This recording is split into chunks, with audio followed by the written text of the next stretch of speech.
यांचं असं का होतं कळत नाही, असं या कवितेचं नाव आहे. तुम्ही इतक्या आनंदाने गाण्यांना कवितांना दाद देत आहेत, बरं वाटतंय, जिवंत माणसं आहेत. पण आपल्याकडे असं आहे की जितका म्हणून असा 8 दिवस तांब्या न घेऊन गेल्यासारखा चेहरा केला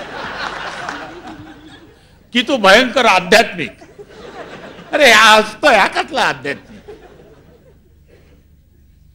मला तर असं वाटतं जीवनावर प्रेम करणे ही फार सुंदर गोष्ट मला वाटते. मी नेहमी म्हणतो की आईने किंवा बायकोने उत्तम आमटी केलेली असेल तर तिचा भुरका मारताना भुर्र असा जो आवाज येतो तो मला ओंकारा इतकाच पवित्र वाटतो.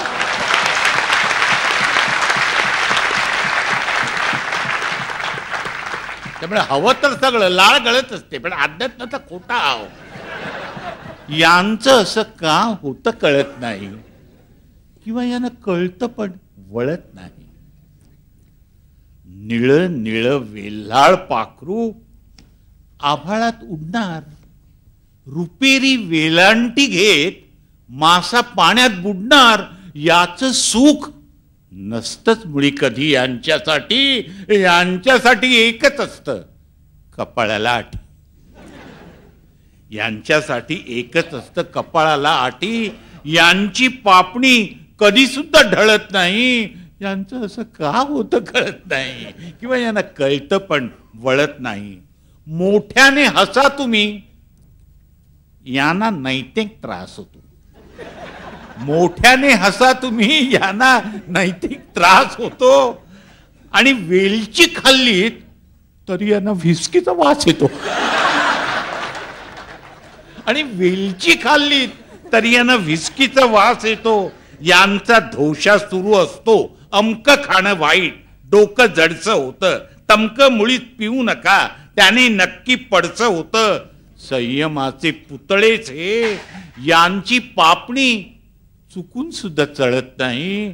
यांचं असं का होतं कळत नाही, किंवा यांना कळतं पण वळत नाही.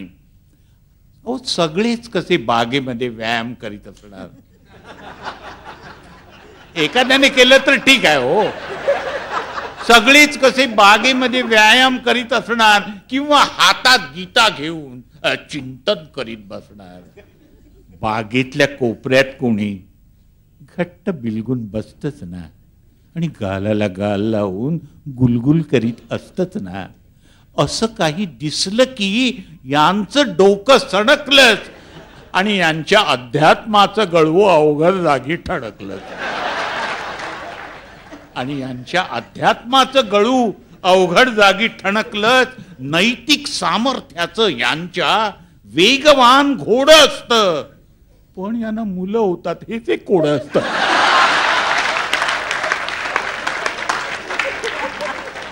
या कठीण कोड्याचं उत्तर मात्र मिळत नाही. यांचं असं का होतं कळत नाही, किंवा यांना कळतं पण वळत नाही. कसल्याही आनंदाला हे सतत भीत असतात. कसल्याही आनंदाला हे सतत भीत असतात. आणि एरंडेल प्यावं तसं आयुष्य पीत असतात. आणि एरंडेल प्यावं तसं आयुष्य पीत असतात.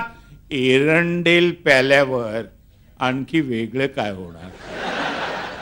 एरंडेल प्याल्यावर आणखी वेगळं काय होणार. एकच जागा ठरलेली, दुसरीकडे कुठे जाणार.